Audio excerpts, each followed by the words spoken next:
அஸ்ஸலாமு அலைக்கும் வரஹ்மத்துல்லாஹி வபரகாத்துஹு. திக்ர் ஓதுவதால அதிக நன்மைகள் நமக்கு கிடைக்குது. அதுல சிலதை பத்தி இந்த வீடியோல பார்க்கலாம். இப்போ நம்ம ஒரு திக்ர் ஓதுறோம்னா ஷைத்தான் நம்ம கிட்ட இருந்து விலகி போடுவான்.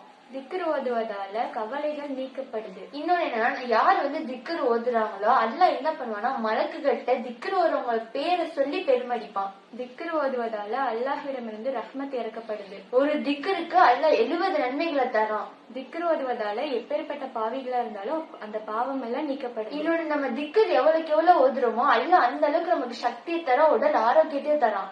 திக்ர் ஓதுவதால அல்லாஹ்வை நெருங்கறதுக்கான ஈஸியான வழியாவும் இருக்குது. இதை விட பெரிய என்னன்னா, யார் திக்ர் ஓதுறாங்களோ அல்லாஹ் அவங்களுக்கு மன நிம்மதியை தரான். யார் திக்ர் ஓதுவாங்களோ அவங்களுக்கு அது பாதுகாப்பாகவும் இருக்குது. இன்ஷா அல்லாஹ் அதிக அதிக திக்ருகளை ஓதி அதிக நன்மைகளை பெறுவதற்கு அல்லாஹ் தௌஃபீக் செய்வானாக. ஆமீன். அஸ்ஸலாமு அலைக்கும் வரஹ்மத்துல்லாஹி வபரகாத்துஹு.